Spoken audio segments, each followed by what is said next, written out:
له كشف الدجى بجماله حسنت جميع خصاله صلوا عليه وآله. درود شریف پڑھیے. اللہم صلی علی محمد وبارک وسلم. بسم اللہ الرحمن الرحیم. پچھلے ہفتے میں مضمون یہاں چھوڑا گیا تھا کہ عالموں کو بالکل بے طمع رہنا چاہیے، ان کو بے طمع رہنا چاہیے. ہم یہ لوگ دنیا لے کر تم سے بے پرواہ ہو گئے تو تم دین لے کر ان کی دنیا سے بے پرواہ ہو جاؤ. میں خدا کے بھروسے پر کہتا ہوں اگر عالم دنیا داروں سے بے پرواہ ہو جائیں تو خدا تعالیٰ ان کی غیب سے مدد کریں گے. بلکہ یہی دنیا دار جو آج ان کو ذلیل سمجھتے ہیں اس وقت ان کو عزت دار سمجھنے لگیں گے، اور یہ دنیا دار خود ان کے محتاج ہوں گے. غرض یہ ہے کہ عالموں کی عزت اور ان کا اثر کچھ نہیں، کیونکہ جس کو دیکھیے وہ عالموں پر اعتراض کرنے کو کھڑا ہے. ایک صاحب ایک مرتبہ عالموں پر بہت خفا ہو رہے تھے، ان کو برا بھلا کہہ رہے تھے. کچھ دیر تک تو بوجہ اس کے کہ وہ مہمان تھے میں نے صبر کیا. آخر جب وہ حد سے بہت ہی آگے نکل گئے تو میں نے پوچھا عالموں نے کیا قصور کیا ہے، کون سی ایسی خطا ان سے ہوئی ہے؟ کہنے لگے عالم انگریزی پڑھنے کو منع کرتے ہیں اور قوم کی ترقی ان کی وجہ سے رکی ہوئی ہے، حالانکہ انگریزی کی بہت ضرورت ہے. میں نے کہا اول تو یہ بہتان ہے، عالم ہرگز انگریزی پڑھنے کو منع نہیں کرتے. دوسرے اگر منع بھی کرتے ہیں تو بتلائیے عالموں کے منع کرنے کا دوسروں پر کچھ اثر بھی ہے یا نہیں؟ اگر کہیے اثر ہے تو میں کہوں گا اس کی کیا وجہ ہے کہ عالموں کے اثر نے قوم کے بچوں کو عربی پڑھنے پر کیوں نہ لگا دیا؟ جب علماء اتنا بھی نہ کر سکے تو معلوم ہوا کہ عالموں کا کچھ اثر قوم پر نہیں. جب ان کا اثر نہیں تو عالموں سے کچھ نقصان قوم کو نہیں پہنچا. قوم کے ترقی نہ پانے کی اصل وجہ اور ہے، انگریزی پڑھنا نہیں، اور وہ یہ ہے کہ قوم عام طور پر سست اور کام چور اور آرام طلب ہے. قوم سے محنت تو ہو نہیں سکتی، اپنے چھٹکارے کے لیے مولویوں کے فتوے کو آڑ بنا لیا. صاحبو آخر اس کی کیا وجہ ہے کہ عالموں کے تمام فتووں میں سے یہی ایک فتویٰ آپ کو پسند ہوا؟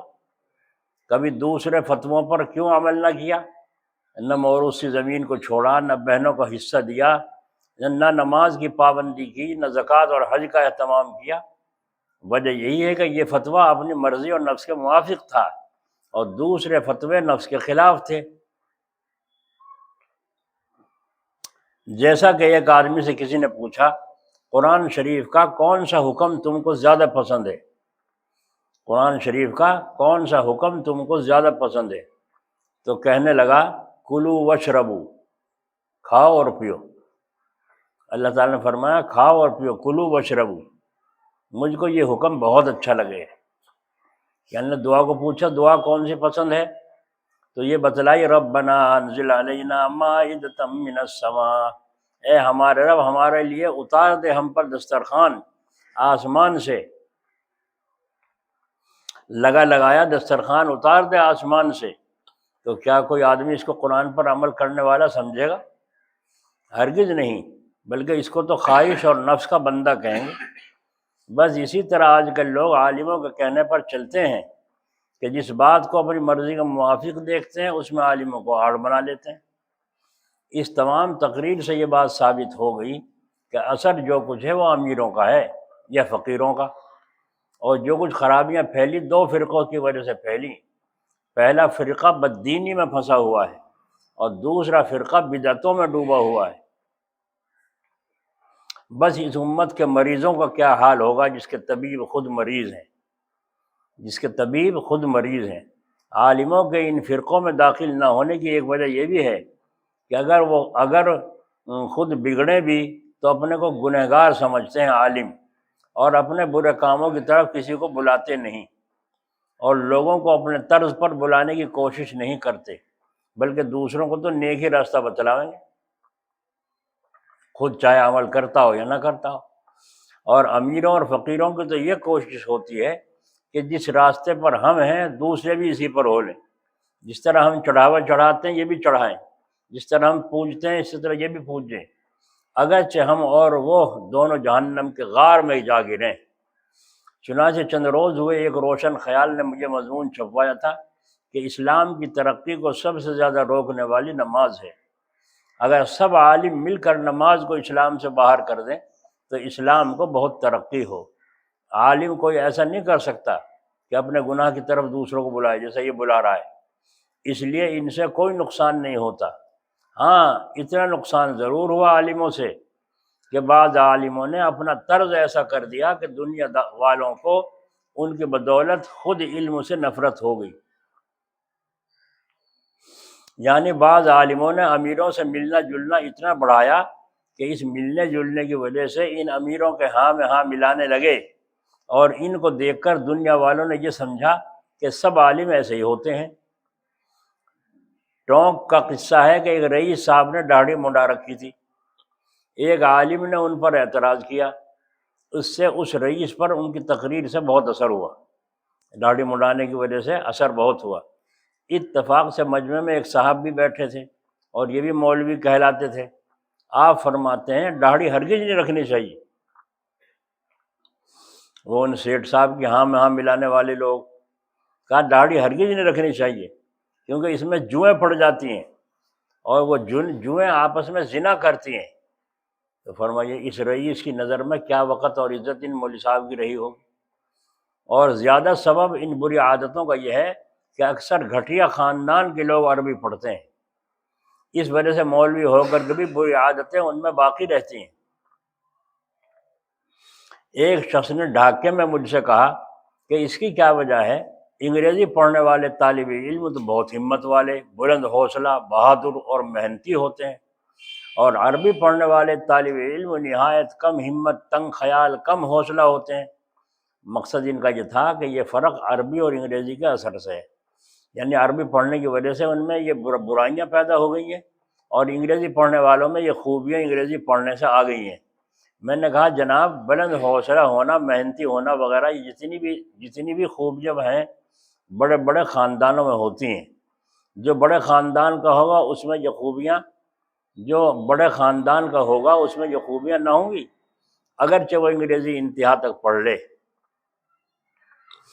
بلکہ اکثر دیکھنے سے یہ معلوم ہوتا ہے کہ گھٹیا خاندان کے آدمی اگر عربی پڑھ لیں تو تھوڑی بہت ان کی عادتیں درست ہو جاتی ہیں، اور اگر وہ انگریزی پڑھیں تو بالکل ہی ستیہ ناش ہو جائے۔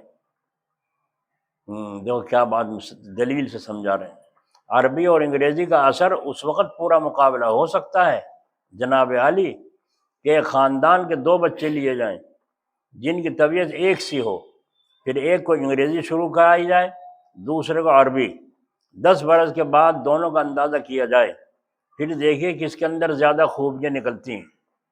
اور جبکہ خوش قسمتی سے عربی پڑھنے کے لیے تو ہیں جلائے تیلی، اور انگریزی پڑھنے کے لیے ہیں شریف لوگ، تو عربی کہاں تک اپنا اثر کرے اور کس حد تک ان کی کم ہمتی کو مٹائے۔ اور اگر شریفوں میں سے کوئی بچہ عربی کے لیے دیا بھی جاتا ہے تو ایسا دیتے ہیں جو بالکل کودن ہو، ناقص۔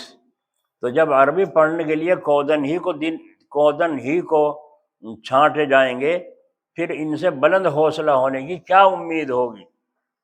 تو میں نے ان سے کہا آپ میرے ساتھ چلیے، میں آپ کو دکھاؤں کہ عالم ایسے ہوتے ہیں۔ غرض ایسے عالموں سے ایک نقصان یہ پہنچ سکتا ہے، اور میں تو یہ دعویٰ کرتا ہوں اگر گھٹیا خاندان کا آدمی بھی علم میں کامل ہو جائے اور پورا علم حاصل کر لے تو وہ بھی اس خست سے ضرور دور ہوگا۔ اور جن لوگوں میں خست، کمینہ پن پایا جاتا ہے، جب غور سے دیکھا جائے گا تو معلوم ہوگا یہ لوگ عالم ہی نہیں ہیں، یہ لوگ عالم ہی نہیں ہیں، کیونکہ عالم تو وہ ہے جس کو علم میں کمال ہو، اور کمال کا اثر ہے بے پرواہ ہونا۔ جس میں کمال ہوگا وہ ضرور بے پرواہ ہوگا کہ نہیں ہوگا؟ دیکھ لیجئے بڑھئی، راج، لوہار جب اپنے کام میں کاریگر ہو جاتے ہیں، ماہر ہو جاتے ہیں اور کمال حاصل ہو جاتا ہے تو کیسے بے پرواہ ہو جاتے ہیں۔ تو علم کیا ان ذلیل کاموں کے برابر بھی اثر نہیں رکھتا؟ ضرور رکھتا ہے، اور یقینی بات ہے کہ جس میں یہ بے پرواہی نہیں ہے اس کے کمال ہی میں کمی ہے۔ علامہ تفتازائی ایک بہت بڑے بھاری عالم تھے، ان کا قصہ لکھا ہے، جب امیر تیمور لنگ بادشاہ کے دربار میں آئے تو امیر تیمور چونکہ لنگڑا تھا، اس وجہ سے پیر پھیلائے بیٹھا ہوا تھا، تو علامہ صاحب نے بھی پیر پھیلا دیے۔ امیر تیمور کو برا معلوم ہوا اور کہا حضرت مجھے تو عذر ہے، میرے پیر میں لنگ ہے، لنگڑا پن ہے، لنگ ہے۔ آپ نے فرمایا مجھے بھی عذر ہے۔ کہا مجھ کو ننگ آتی ہے، شرم آتی ہے، یعنی اس سے بادشاہ تو پیر پھیلائے ہوئے بیٹھے اور میں پیر سکڑ کے بیٹھا رہوں، تو مجھے شرم آتی ہے اس طرح بیٹھتے ہوئے۔ تو دیکھیے علم کا کمال تھا، جو تو بے دھڑک بول لیتے۔ تو صاحبوں جن لوگوں کو آپ عالم کہتے ہیں، یہ وہ واعظ ہیں جو واعظ کہتے پھرتے ہیں۔ ہائے ہائے کیا عجیب بات کہی۔ آپ جن کو لوگوں کو آپ عالم کہتے ہیں، یہ وہ واعظ ہیں جو واعظ کہتے پھرتے ہیں، اور جنہوں نے تھوڑی سی اردو فارسی کی کتابیں پڑھ لی ہیں، ان کو علموں کی ہوا بھی نہیں۔ یہ لوگ اپنے کو عالموں کے لباس میں ظاہر کرتے ہیں، اور ان کی جہالت کی یہ حالت ہے۔ ایک واعظ نے، واعظ کہنے والے نے سورہ کوثر کا واعظ کہا، اور ترجمہ پہلی آیت کا یہ کیا کہ اے محمد صلی اللہ علیہ وسلم، ہم نے تجھ کو کوثر کے مثل دیا۔ اس احمق سے کوئی پوچھے کہ مثل کس لفظ کے معنی ہوئے؟ اسی طرح ایک واعظ گنگوں میں آیا اور واعظ کہنے لگا۔ جب وہ کہنے ہم مولانا صاحب آ رہے ہیں، بڑے مولانا صاحب آ رہے ہیں، لمبا کرتا ہے، سر پہ عمامہ ہے، واعظ کہا۔ جب جنت دوزخ کا ذکر کرتا تو جہنم کی جگہ جہندم کہتا تھا، جہنم کی جگہ جہندم۔ معلوم ہوتا تھا کہ ظالم نے کہیں لکھا ہوا بھی نہیں دیکھا، صرف کسی کی زبان سے سن لیا ہوگا۔ اس سے بھی زیادہ مزیدار ایک اور قصہ سنو۔ سہارنپور میں ایک واعظ کہنے والے آئے، جمعہ کی نماز کے بعد کہا صاحبو، ایک تو ہے صاحبو بڑی ہاں سے، ایک ہے صاحبو۔ صاحبو یہاں آواز بھی ہوا کرے یا نہیں؟ آواز، واعظ کے بجائے آواز۔ معلوم ہوا کہ نہیں ہوتا، تو آپ نے پکار دیا بھائیو آواز ہوگی۔ لوگ ٹھہر گئے۔ ممبر کے پر پہنچ کر یاسین شریف کی غلط سلط آیتیں پڑھی اور غلط سلط ترجمہ کر کے دعا مانگ کے کھڑا ہو گیا۔ وہاں ایک مولوی صاحب بھی بیٹھے تھے، مگر تھے بیچارے اندھے، وہ مولانا جو بیٹھے تھے واعظ میں۔ انہوں نے اس واعظ کو بلا کے پوچھا تمہاری تحصیل کہاں تک ہے، یعنی تم نے کہاں تک کتابیں پڑھی ہیں، تحصیل حاصل کہاں تک کیا ہے، یہ پوچھا تمہاری تحصیل کہاں تک ہے، تم نے کہاں تک کتابیں پڑھی ہیں؟ تو آپ کیا فرماتے ہیں؟ ہماری تحصیل ہاپڑ ہے، ہاپڑ۔ پھر انہوں نے صاف کر کے پوچھا اسے تو اس کا ہی پتہ نہیں، تم نے کیا پڑھا ہے، پڑھا کیا کیا ہے تم نے؟ تو آپ فرماتے ہیں ہم نے تو سب کچھ پڑھا ہے، نور نامہ، سمپن نامہ، دائی حلیمہ کا قصہ، معجزہ آل نبی، اور تو کیا جانے اندھے؟ وہ واعظ صاحب کہہ رہے ہیں اتنے مجمع میں۔ وہ بیچارہ مولانا چپ ہو گئے کہ بالکل کورا ہی ہے۔ یہ نمونہ ہے واعظ صاحب کی لیاقت کا۔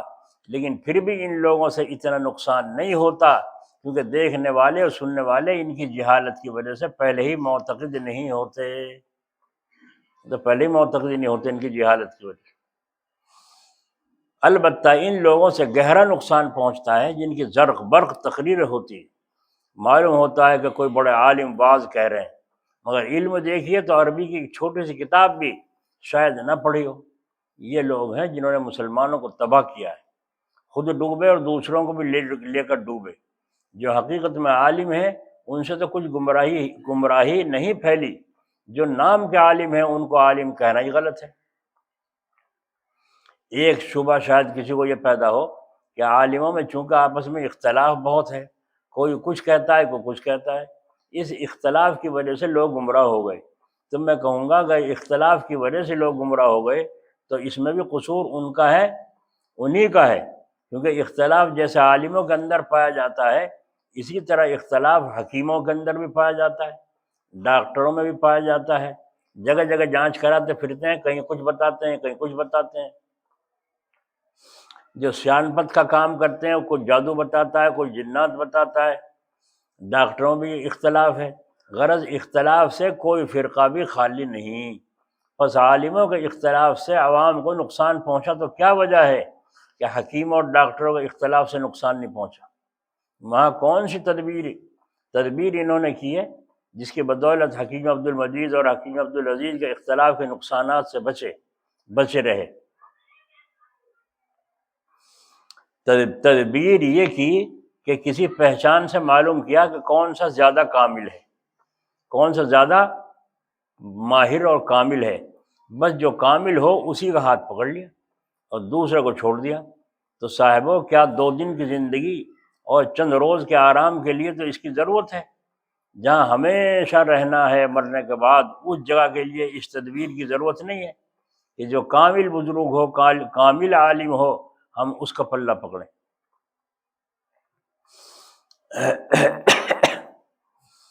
ایک آدمی مرید کرتا پھرتا تھا، بہت بڑا شہرت ہوتی، جہاں جاتا بہت بھیڑ۔ ایک دفعہ ہم آ گئے جھنجانے مسجد میں، دیکھا تو وہاں بھیڑ لگ رہی، بھائی یہاں کیا ہو رہا ہے، آج کیا پروگرام ہے؟ معلوم ہے فلاں صاحب پیر صاحب آئے ہوئے ہیں۔ اچھا، قرآن خوانی ہوئی بہت، پھر ذکر اللہ ہوا، پھر تسبیحات پڑھی گئیں۔ تو ہم نے سوچا ملاقات کب دعا ہوگی، ہم نے ملاقات کر لی، مصافحہ کیا۔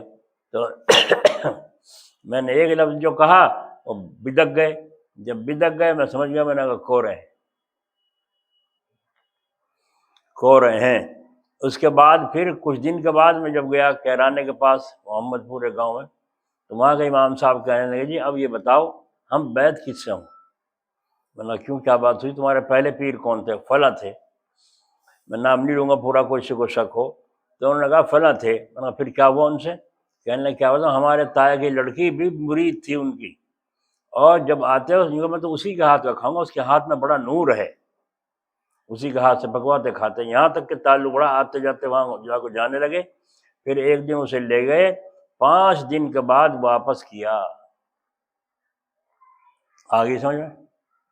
5 دن کے بعد واپس کیا، دیکھ لے پیر صاحب کو۔ تو اس کے بعد انہوں نے، ماں باپ اس کے بڑے پریشان ہوئے، بڑا غصہ کیا اور اس کو وہاں سے بھگا دیا۔ تو ہم نے سب نے پیر اس سے مرید ہونا توڑ دیا، پیر مریدی توڑ دی۔ اب میں یہ کہوں آپ سے کہ ہم کس سے مرید ہوں؟ میں نے کہا بھائی تلاش کر لو، تلاش کرو۔ تو اس کے لیے کیوں اس پر تدبیر پر عمل نہیں کرتے؟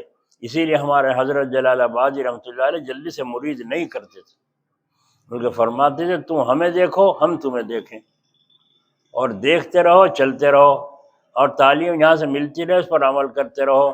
میں تمہیں جانچتا رہوں کتنی پابندی کرتے ہو، تم مجھے جانچتے رہو کہ کتنا ہماری اصلاح میں فکر ہے۔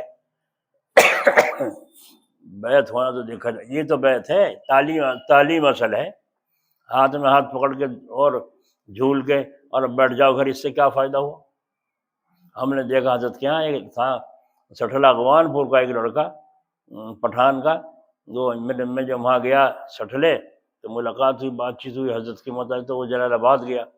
پھر ایسا عاشق ہوا حضرت کا کہ وہیں جانے لگا، رہنے لگا خانقاہ میں، کبھی 3 دن، کبھی 8 دن، کبھی۔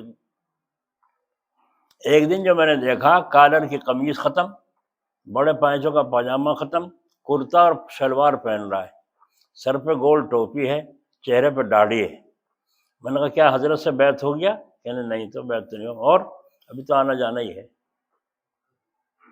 ابھی تو آنا جانا ہی ہے، اور یہاں وہ مرید ہو گئے 10 سال، آج تک چہرے پہ داڑھی بھی نہیں نکلی، ٹوپی اپنے شیخ جیسی نہیں پہن سکا، کرتا اپنے شیخ جیسا نہیں پہن سکا، یہ کیسا مرید ہے؟ کوئی ادا اس کے اندر شیخ کی نہیں ہے۔ تو حضرت فرماتے تھے میں یہ دیکھتا ہوں مناسبت ہوئی کہ نہیں ہوئی۔ مناسبت کہتے ہیں میرا دل تم سے ملے، تمہارا مجھ سے ملے، یہ ہے مناسبت۔ آ رہی آواز؟ میرا دل تم سے ملے اور تمہارا مجھ سے ملے، یہ ہے مناسبت۔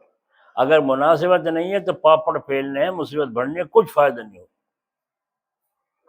حضرت فرماتے تھے ارے تعلیم ہم آتے ہی شروع کر دیتے ہیں، عمل نہیں کرتے لوگ، اور مرید ہونے کے فکر میں زیادہ لگے رہتے ہیں، اس پر اصرار ہے مرید کر لو، مرید کر لو۔ مرید کہاں سے کر لیں جب ایک بات نہیں آپ نے مانی اب تک؟ کیا نہیں مانی؟ میں نے یوں کہا تھا دیکھو بھائی، غصہ پاس نہ آوے، بس غصہ پاس نہ آوے تو بیوی پہ تمہارا غصہ، پڑوسی پہ تمہارا غصہ، بھائیوں پہ تمہارا غصہ، اولاد پہ تمہارا غصہ، تو تم نے غصے پہ کیا قابو کیا؟ ایک آدمی کہنے لگا حضرت دعا فرما دو، آدھا قرض رہ گیا۔ تو حضرت نے فرمایا اچھا آدھا بھی قرض ادا ہو جانا چاہیے تھا، اب تک کیوں نہیں ادا ہوا؟ کہا جی پتہ نہیں کام میں لگ رہا ہوں، دعا فرما دیں۔ اچھا غصہ تو نہیں کرتے تم؟ کہیں جی غصہ تو بہت آوے، غصہ تو مجھے بہت آوے۔ تو حضرت نے فرمایا اچھا بہت آوے، اچھی چیز ہے نا غصہ، اچھی چیز ہے نا؟ وہ سمجھا کہ اچھی چیز ہے، اچھی ہے، کہاں ہاں جی، کہ ہاں تو بس کرو غصہ، لاؤ لاٹھی اٹھا کے اور لاؤ ایک ریوالور اور لے کے چلاؤ دھواں دھواں، جب اچھی چیز ہے غصہ، تو غصے میں ہو رہا ہے ایسا، غصے میں طلاق دے دی تھی، اب پھر ڈھونڈتا مسئلہ۔ تو حضرت نے فرمایا نا نا نا، مجھے بھی دیکھا ہے کبھی غصہ کرتے؟ حضرت نے فرمایا کبھی مجھے بھی دیکھا ہے غصہ کرتے؟ میں کہا نہیں جی۔ پھر تمہیں مجھ سے محبت نہیں ہے، اگر محبت ہوتی تو میرے طریقے پر ہوتے، یہ مطلب ہوا نا، تمہیں مجھ سے محبت نہیں ہے، اس کا مطلب یہ ہوا کہ اگر تم کو مجھ سے محبت ہوتی تو میرے طریقے پر ہوتے۔ آئی سمجھ شریف میں؟ ہائے ہائے، اس بات کے آپ مسلمان ہیں، اگر اس کی ضرورت معلوم ہوتی ہے تو اس کے لیے کیوں اس تدبیر پر عمل نہیں کرتے کہ جو حکیموں میں سب سے اچھا حکیم ہو، ڈاکٹروں میں سب سے اچھا ڈاکٹر ہو، اسی کو دکھائیں گے، اسی کے مشورے پر عمل کریں گے، ان ٹوچے پوچھوں کا جھولا چھاپ کے ڈاکٹر کو کیا اعتبار ہے؟ اور اختلاف کے نقصان سے کیوں نہیں بچتے؟ تو جس پہچان سے آپ نے حکیموں، ڈاکٹروں، وکیلوں میں کامل حکیم کو چھانٹ لیا، کامل وکیل کو چھانٹ لیا، اسی پہچان سے یہاں بھی کام لو۔ کیا وکیل سب کے سب برابر ہوتے ہیں؟ مولانا ارشد مدنی ایک مقدمہ لڑ رہے تھے سپریم کورٹ میں، تو وہاں بیان کیا انہوں نے دیوبند میں کہ میں نے کہا اچھے سے اچھا وکیل لاؤ جو سب سے اچھا ہو، مشورہ کر کے وکیلوں نے ہی کہا کہ جی اچھے سے اچھی عورت ہے ایک وکیل، مگر اس کا اندر عدالت میں پیر رکھتے 11 لاکھ فیس ہے، کامیابی ہو یا نہ ہو، جب وہ پیر رکھے گی عدالت میں 11 لاکھ واجب ہو گئے، مگر ایسی ہے جج کو چھکے چھڑا دیتی۔ فرمایا تو اسے لاؤ، اسے لاؤ، اسے ہی کرو۔ تو 11 لاکھ روپے حضرت نے اس کو فیس دیے اور اس سے کام لیا، سارے کے سارے بری ہو گئے نکلے جتنے مجرم تھے۔ ایک ٹوچا وکیل کر لے گا کام جی، 2 دن کرسی ہو جا کے بیٹھا، گھر والے کہیں آ جاؤ وکیل صاحب، آ جاؤ وکیل صاحب، بن گئے وکیل صاحب۔ ہائے ہائے، تو فرما رہے ہیں اس چھانٹ سے تم نے یہاں کام کیوں نہ لیا مولویوں میں؟ سند کہاں سے حاصل کی تھی اس نے؟ بڑی جگہ پڑھا ہو، سند حاصل کی ہو، اس کے ہاتھ سے اکثر بیمار اچھے ہوتے ہوں، اس میں حرص اور لالچ نہ ہو، اس حکیم میں بیماروں پر مہربان ہو، بیماری پہچان لینے میں پوری مہارت ہو۔ سارن گنگوں میں حکیم ننو میاں تھے، ہم مولانا رشید صاحب گنگوہی کے پوتے، تو ہم ان کے یہاں بیٹھے تھے ایک دن وہاں گنگوں میں، تو ایک مریض آیا، ان کا حکیم جی اس دن سے دوا کھا رہا، دورہ اس کا زیادہ بڑھ گیا، بار بار دورے، پہلے مہینے میں 15 دن میں پڑا کرتا، اب تو روز کئی دوا پڑھنے لگا، صبح شام دوپہر کو شام کو، اس طرح تیز پڑھنے لگا۔ اچھا اللہ دیکھی، اور لیٹے لیٹے فرمایا یہی دوا چلے گی، یہی لے جاؤ، یہ دوا ٹھیک چل رہی ہے، علاج صحیح چل رہا ہے، مرض آدھا گھٹ چکا ہے۔ وہ کہہ رہے ہیں مرض آدھا گھٹ چکا ہے، مریض کہہ رہا بڑھ گیا حکیم جی، بڑھ گیا۔ کہنے لگے بس حکیم جی بگڑ کے کہیں تمہیں پتہ ہے مجھے پتہ ہے، ارے تمہیں پتہ ہے مجھے پتہ ہے، چپ ہوئے، یہ پتہ تو تمہیں ہی ہے، پھر میں کہہ رہا ہوں یہ دوا چلے گی، علاج صحیح ہو رہا ہے، تم کہہ رہے ہو بڑھ گیا، میں کہہ رہا ہوں گھٹ گیا۔ اگر کسی کو حضرت نے فرمایا، حکیم صاحب نے، اگر کسی کو کہو بھائی کمرے کی صفائی کر دو، اندر سے جا کے جھاڑو دینے لگا، کپڑے جھاڑنا، گردہ اٹھے گا نہیں اٹھے گا؟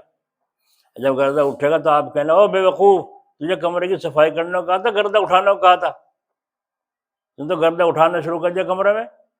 تو کیا کہے گا وہ صفائی کرنے والا؟ کہنے لگا جی صفائی تو اسی طرح ہوگی، گردہ تو اٹھے گا جی، گردہ تو اٹھے گا، ان کپڑوں پہ کیسے پانی چھڑکوں کیونکہ وہ گردہ نہ نکلے۔ تو آپ نے دیکھا تو اس نے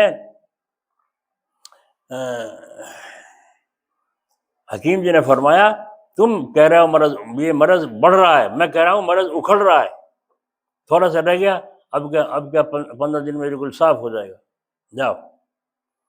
وہ کیوں نہیں لے جایا تھا؟ ڈر کے مارے کہ 1600 کی اس زمانے میں ایک دوا تھی، اور خوراک کیا تھی؟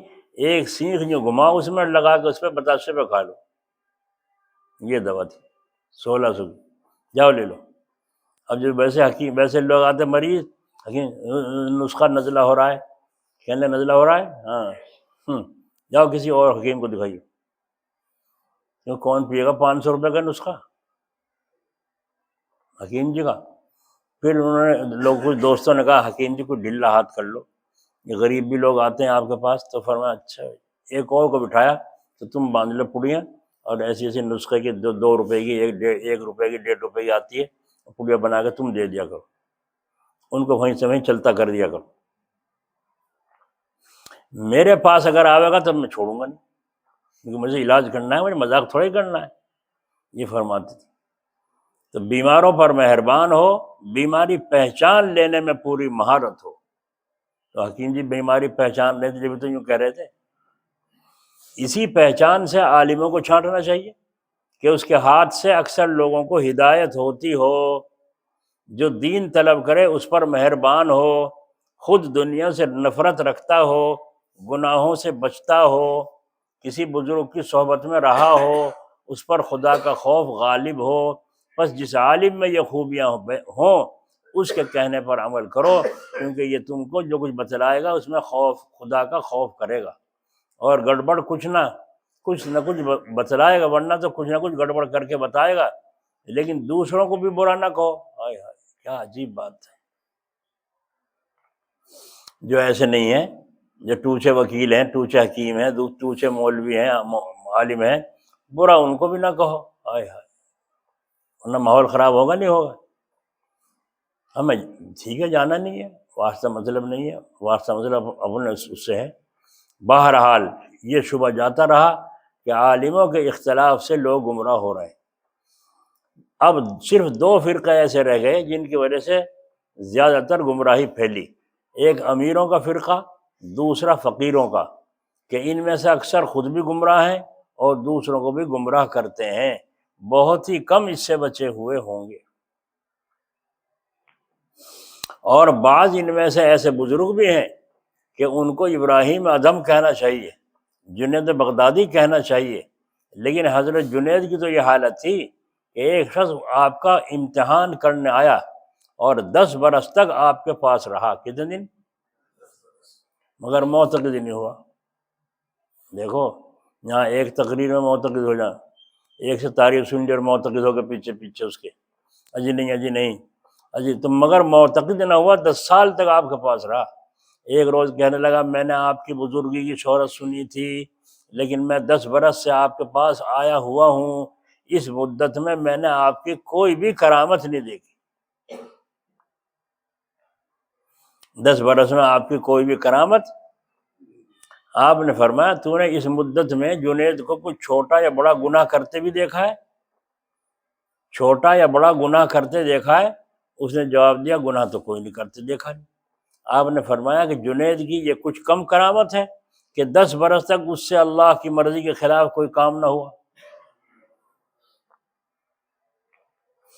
یہ تھوڑی بڑی کرامت ہے جنید کی کہ 10 برس تک اللہ کی مرضی کے خلاف کوئی کام نہ ہو۔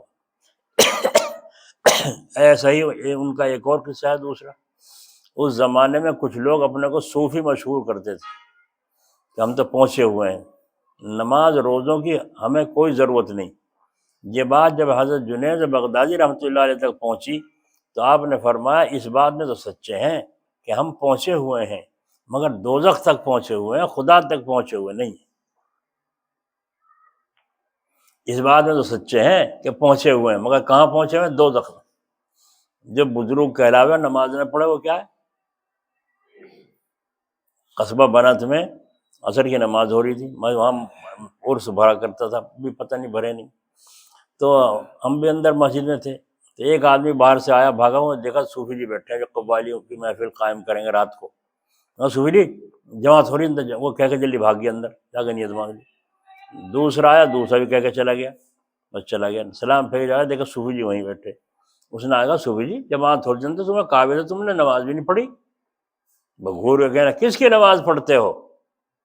انہوں نے کہا اللہ تعالیٰ کی پڑھیں اور کس کی پڑھیں، اگر اللہ ہمارے دل میں پھر کس کی پڑھنے جاوے؟ دیکھا صوفی جی کا جواب، دو جواب، مارو مغزی جاہل سے۔ ہائے ہائے ہائے، انہوں تو سچ کہتے ہیں ہم پہنچے ہوئے ہیں، مگر دوزخ تک پہنچے ہوئے ہیں، خدا تک پہنچے ہوئے نہیں ہیں۔ پھر فرمایا اگر میں 1000 برس زندہ رہوں تو نفل بھی بغیر مجبوری کے نہیں چھوڑوں گا۔ کس نے کہا؟ جنید بغدادی رحمۃ اللہ علیہ، جو سید الطائفہ اپنے زمانے کے ولیوں کے سردار تھے۔ یوں فرمایا اگر میں 1000 برس تک زندہ رہوں تو نفل بھی بغیر مجبوری کے نہیں چھوڑوں گا۔ تو جو فقیر ایسا ہو وہ البتہ جنید وقت ہے۔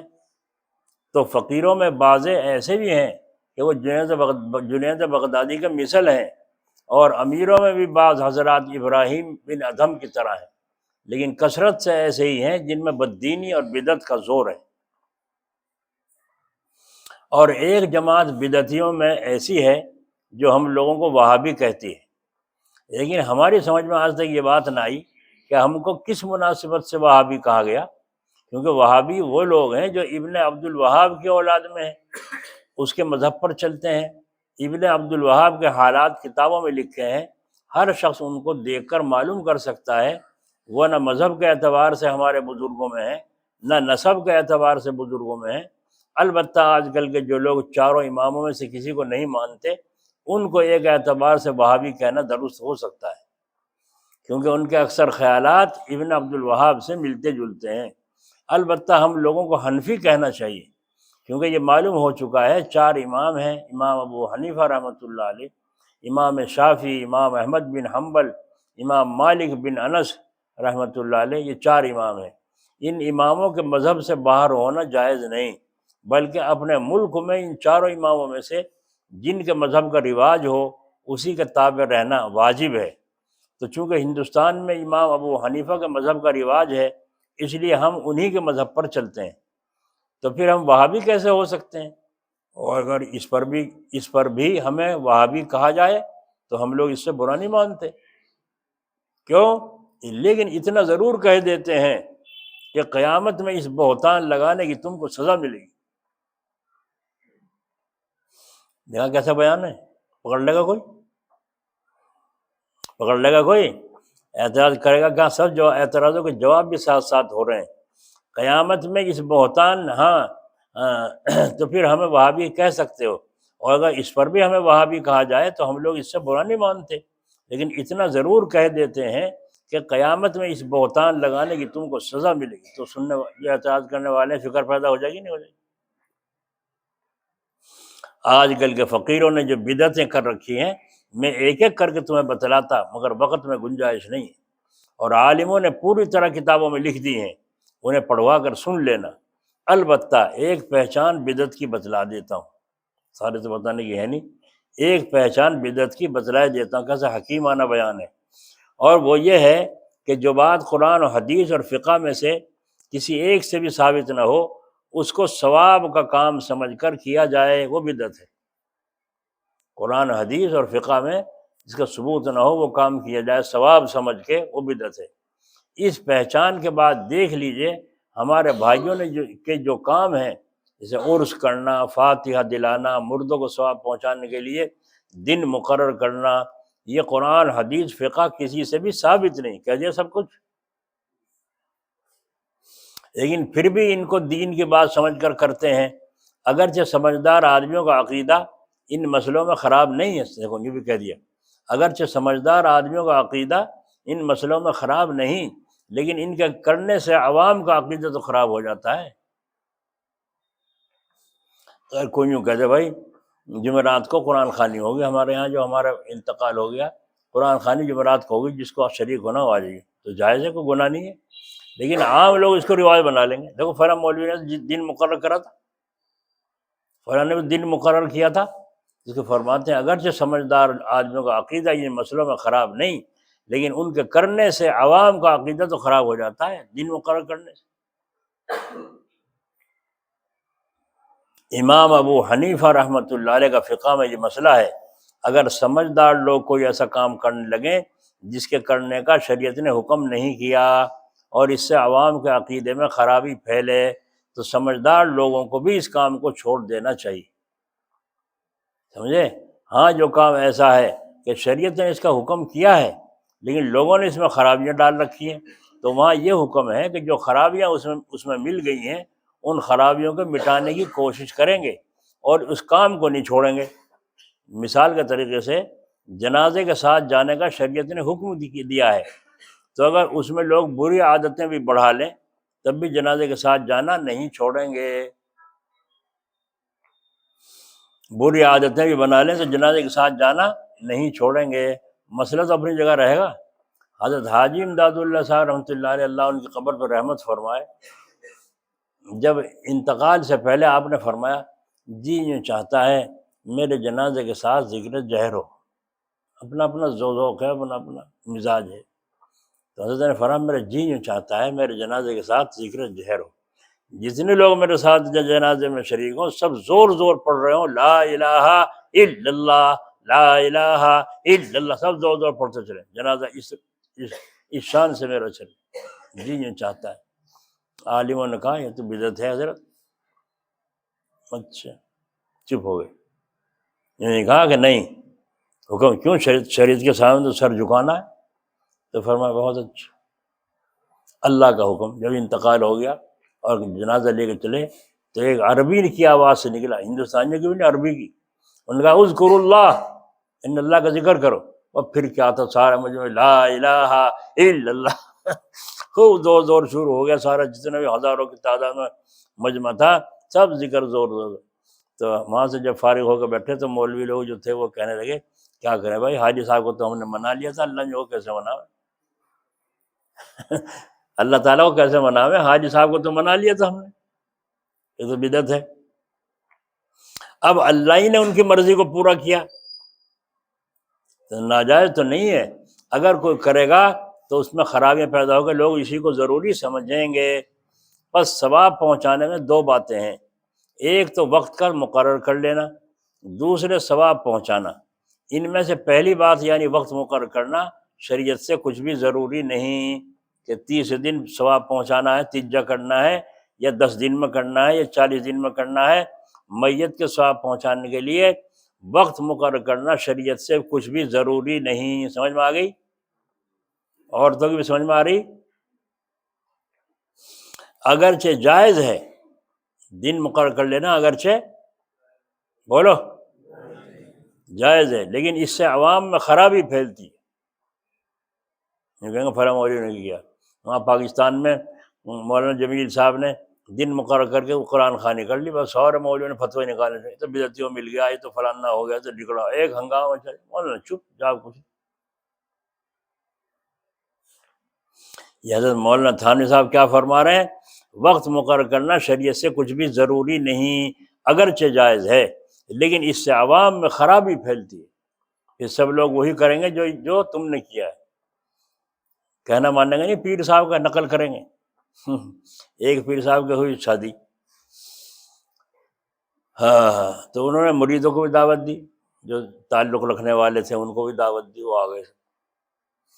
جب کھانے سے فارغ ہوئے تو ہاتھ دھلانا، شروع میں ہاتھ دھلانا، بعد میں پھر تولیہ دینا، اس کے بعد پھر ایک تشتری میں وہ سینخیں باریک باریک رکھی ہوئی تھی، خلال دانت صاف کرنے کے لیے چھوٹی چھوٹی سینخیں رکھی تھی، سب کے آگے پیش کی، ایک نے اٹھائی، سب نے، دوسرے نے اٹھائی۔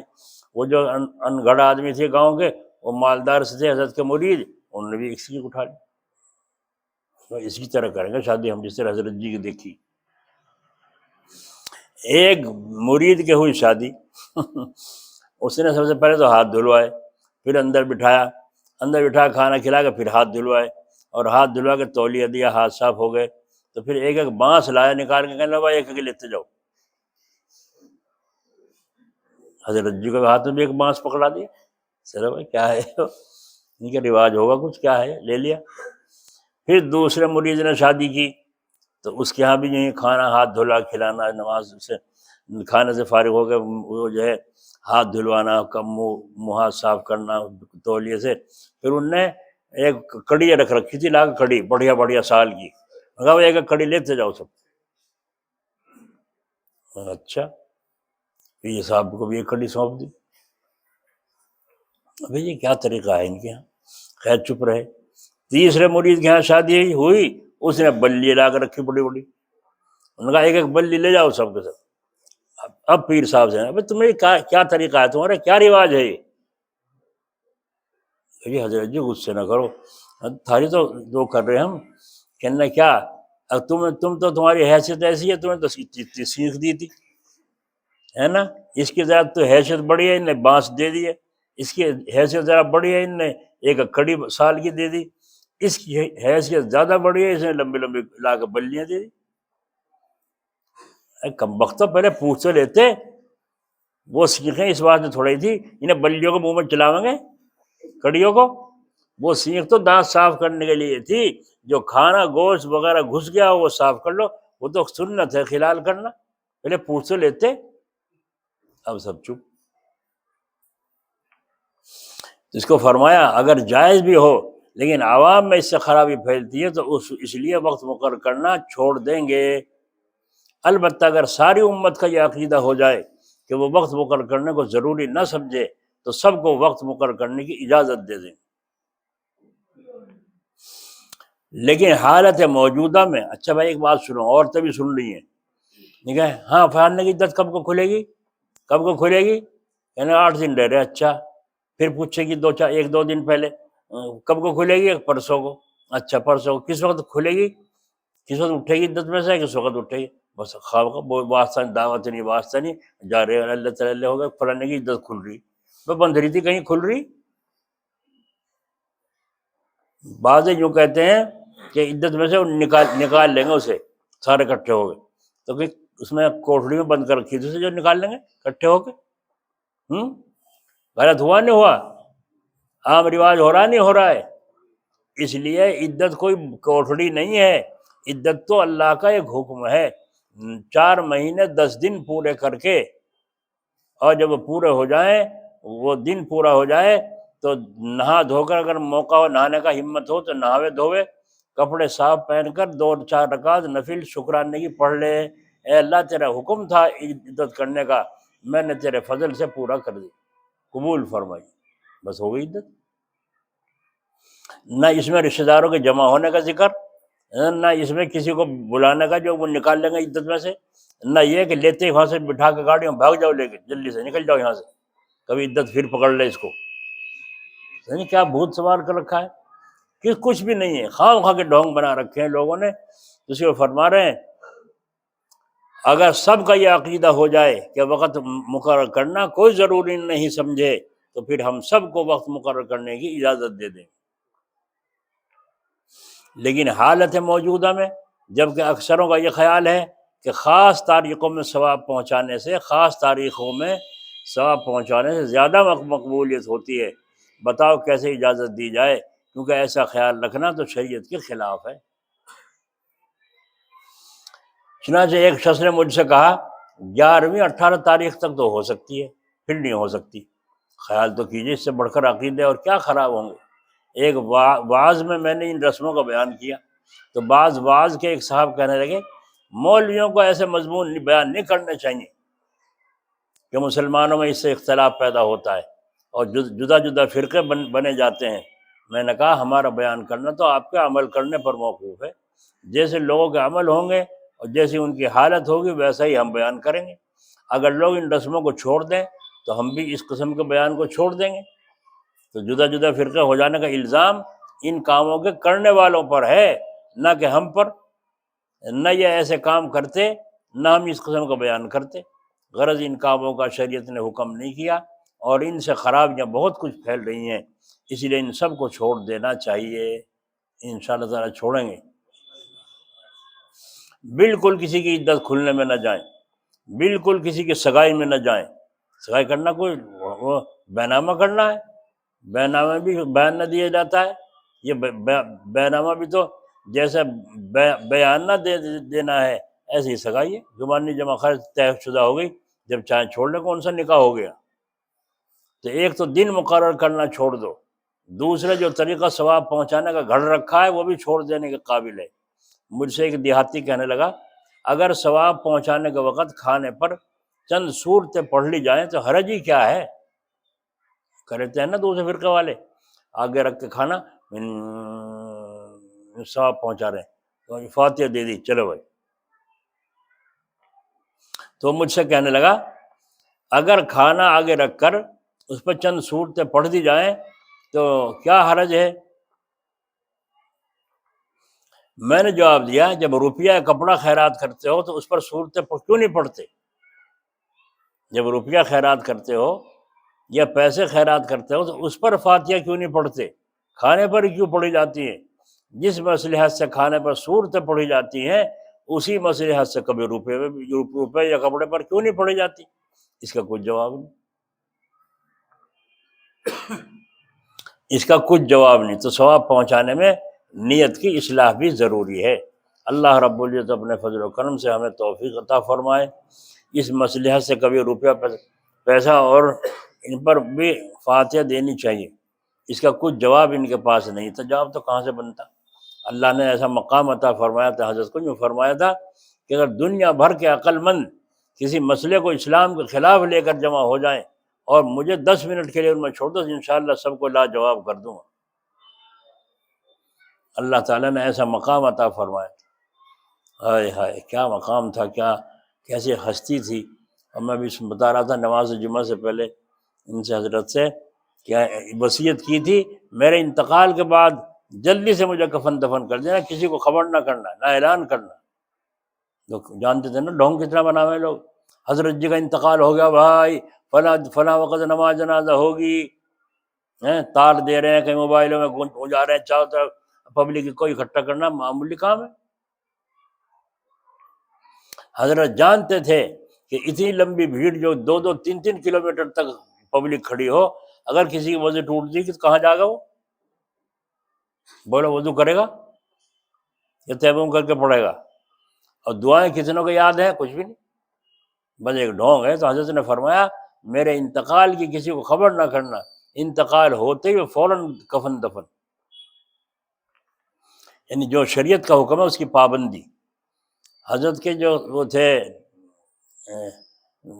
نواسی تھے شاید، مولانا شبیر صاحب عثمانی رحمۃ اللہ بھتیجے، تو وہ دوا لینے سہارنپور گئے، وہ دوا لے کر وہاں سے واپس آئے تو جنازہ عیدگاہ میں پہنچ چکا تھا، حضرت کا انتقال بھی ہو لیا، غسل بھی دے دیا، کفنا بھی دیا، جنازہ لے کے عیدگاہ میں چاہ بھی لیے۔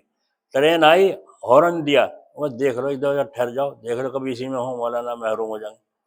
دیکھا تو اترتے فرمایا لے آئے دوا؟ کہاں، بس آ جاؤ ادھر، دوا سے ہو لیے کام، آ جاؤ۔ کیا دیکھا کہ وہ آنکھیں پھاڑ کے رہ گئے کہ حضرت کی وصیت تھی نا کہ کسی کو میری خبر بھی، تھانہ بہن کے لوگوں کو پتہ نہیں چلا کہ حضرت کا انتقال ہو گیا۔ قاری صاحب تھے وہاں کے لوہاری کے، یہ بیٹھے ڈاکٹر صاحب، ان کے لوہاری کے وہاں مدرسہ اس کے ذمہ دار تھے، وہ بتا رہے تھے، پرانے آدمی تھے، کہ میں وہاں موجود تھا کہ صرف 2.5 صف حضرت تھانوی کی عیدگاہ میں موجود تھی، 2.5 صف، جب سلام پھر جب دیکھا 2.5 صف، جب بھاگ دوڑ کے مل گئے ہوں گے جن کو پتہ چل گیا ہوگا۔ اللہ کے ولی کو فکر یہ تھا ان کی سفارش کس کی چلے گی جب تک وہاں منظور نہ ہو، پہلے وہاں کی منظوری ہے۔ تو ڈر تھا، فکر تھا، اس لیے اس حالت سے اللہ کے سامنے پیش ہوئے۔ دیکھ لو قبر پہ آج تک لائن نہیں ٹوٹی، جا کے دیکھ لو تھانہ بہن، آج تک لائن نہیں ٹوٹتی، دنیا جاتی آتی رہتی ہے، اور بہت سے تو ایسے ہیں جن کو آج تک جانا بھی نصیب نہیں ہو۔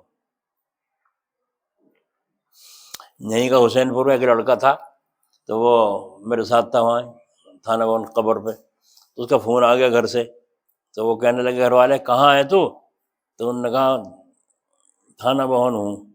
میں نے کہا یوں کہو بازار پہ ہوں حضرت تھانوی کے، کہنے لگا بازار میں ہوں حضرت تھانوی کے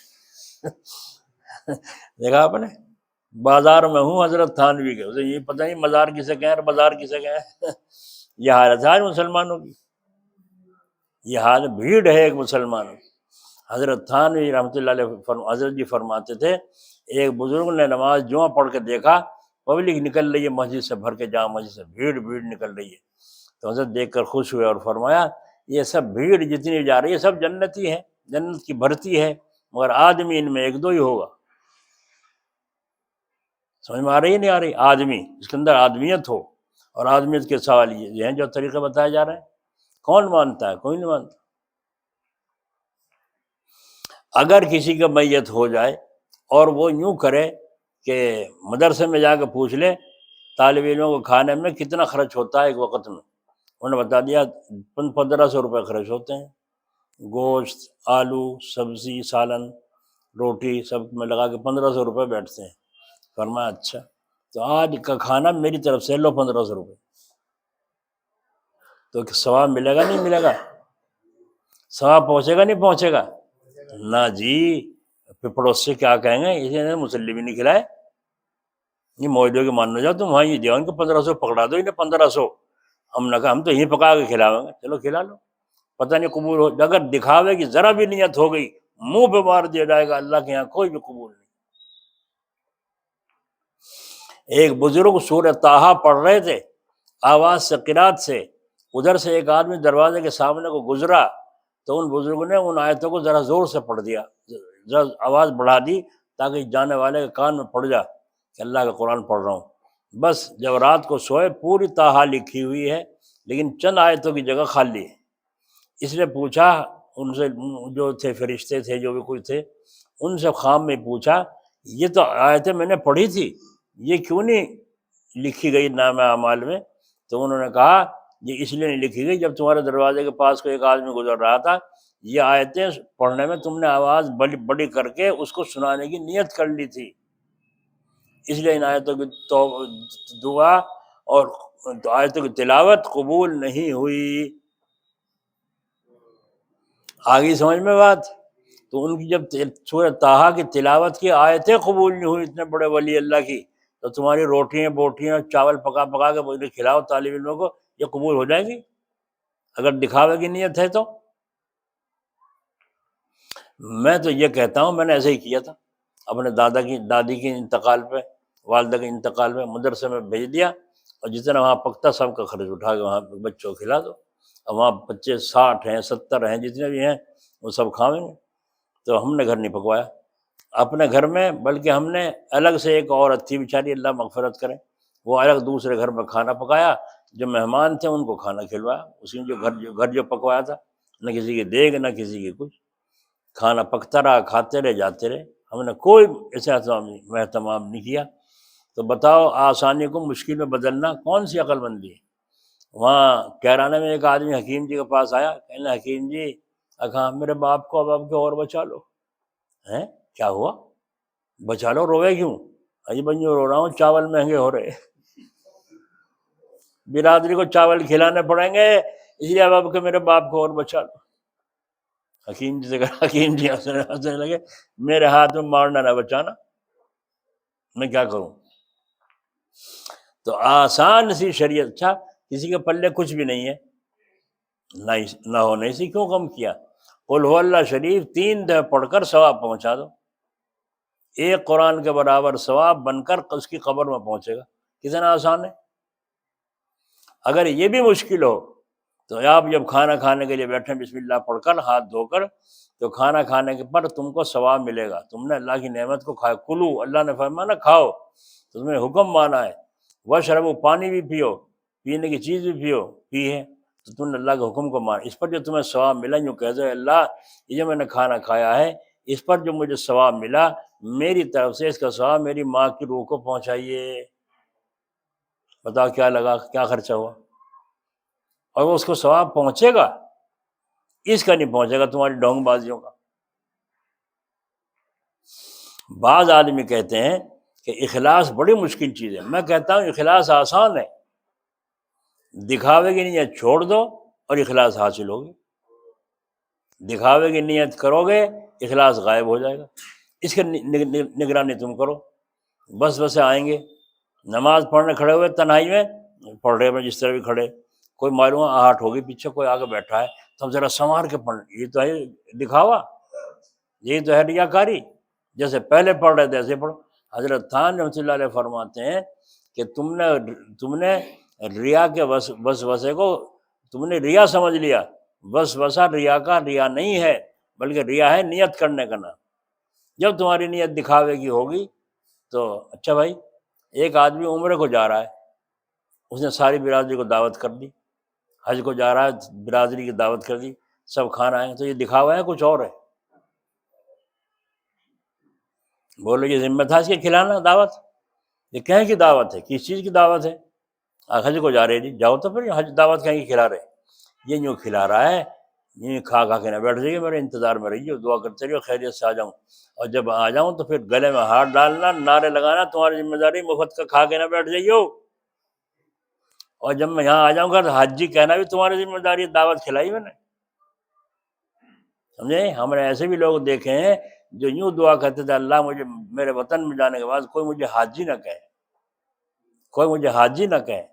اور ایک آدمی تھا ہمارے یہاں کاندلے میں، جب وہ حج کو جانے لگا تو وہ ابھی درخواست منظور نہیں ہوئی، درخواست دے رکھی تھی، مکان بنا رہا تھا، تو مکان کے دروازے پر لکھ دیا حاجی، اپنے نام کے ساتھ لکھ دیا حاجی۔ لوگوں نے کہا جی یہ کیا لکھ دیا؟ کہ پھر کون لکھواتا پھر گا بعد میں، حج کو تو جا ہی رہا ہوں میں، درخواست تو دے رکھی، پھر کون؟ اللہ کا حکم ایسا ہوا، حجی کی درخواست منظور ہی نہیں ہوئی، نہیں مر گیا، نہیں مر گیا۔ تو اللہ تعالیٰ ڈھونگ بازی سے بچائے۔ ارے بھائی سیدھی سی بات یوں ہے، تو یہ بتاؤ تمہیں اصلی گھی اچھا لگے نقلی؟